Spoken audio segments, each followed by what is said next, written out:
Selamat berjumpa kembali dengan saya, Ipung Anwar. Kali ini kita akan membahas masalah Ducati.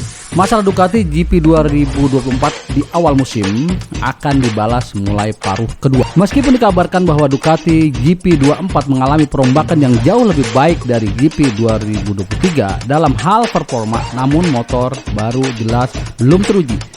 Berbeda dengan Desmo Sediki GP 23 versi tahun lalu. Ducati GP24 adalah motor dalam proses penyempurnaan.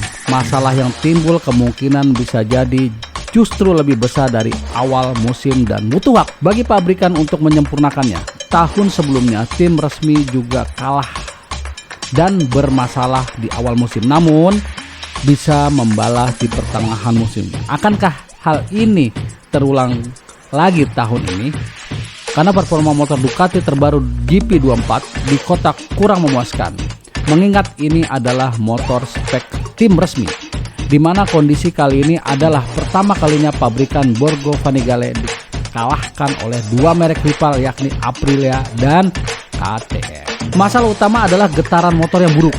Desmo Sediki telah tertular gejala keter yang menakutkan sejak awal musim ini karena tidak cocok dengan ban belakang slick terbaru Michelin. Kami mengalami banyak getaran. Saya hampir mengalami kecelakaan di banyak tikungan. Jadi bersama Ducati kami perlu memahami bagaimana cara meningkatkannya. Karena kami kehilangan kesempatan untuk mendapatkan hasil yang lebih baik, kata Jorge Martin setelah menempati posisi ketiga dalam sprint kota.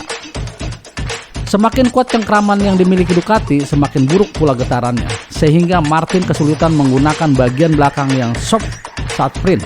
Yang mengejutkan, baik pembalap Pramac sekaligus juara dunia Pecco Bagnaia juga menggunakan ban soft di balapan utama, di mana akhirnya mereka finish keempat dan kelima.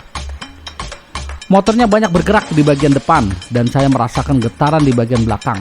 Jadi saya harus berkendara secara defensif.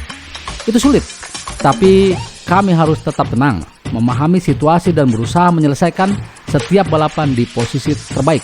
Ketika waktu tepat tiba, kami akan menyerang, kata Bagnaia pada hari Minggu pasca balapan. Di kota satu-satunya pembalap Ducati dengan motor baru yang jauh ini tidak mengeluhkan getaran adalah Enea Bastianini, yang juga menjadi satu-satunya pembalap Ducati yang mampu finish podium di dua balapan terakhir.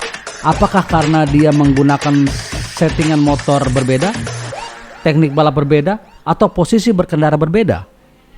Kita tidak tahu, tapi mungkin ada petunjuk bagi Ducati untuk memperbaiki masalahnya.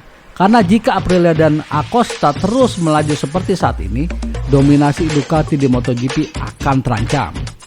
Ducati juga tergradasi ke posisi ketiga dalam balapan kecepatan di kota. Hal ini penting karena kota adalah dino terbaik di dunia nyata MotoGP, di mana trek lurus membawa pembalap dari kecepatan sekitar 60 km per jam hingga sentuh lebih dari 350 km per jam, sehingga ini merupakan ujian yang hebat terhadap power motor, penyaluran torsi, aero anti-wheelie, dan elektronik, dan perangkat ride height. Berikut ini masalah-masalah GP24. Enea Bastianini mengalami masalah dengan rem dan menikung, namun di Amerika dia lebih baik. Dengan GP24 saya tidak bisa mengerem sesuai keinginan saya, dan inilah yang paling menyulitkan saya. Hal serupa juga terjadi di Qatar dan Portimao, katanya. Pecco Bagnaia pada balapan hari Minggu mengalami getaran keter. Start saya bagus, hingga sekitar lap ke-6 semuanya berubah. Saya mengalami getaran kuat di sini, kiri, saya kemudian tidak bisa menyelamatkan ban di sisi kanan sepenuhnya. Juga sangat sulit untuk menikung. Di tikungan kanan saya hanya bisa bertahan mulai lap ke-7. Martin pada hari Minggu mengalami masalah getaran. Saya merasakan beberapa getaran, mungkin 0,1 atau 0, detik per lap selama balapan. Itu tidak wajar, tapi juga bukan alasan. Kita harus menyelesaikan masalah getaran ini. Sementara Franco Morbidelli yang masih belajar, sulit untuk dikatakan apakah dia terbiasa dengan kondisi pakai Ducati yang sama dengan pembalap yang sudah lama memakai Desmo Sediki.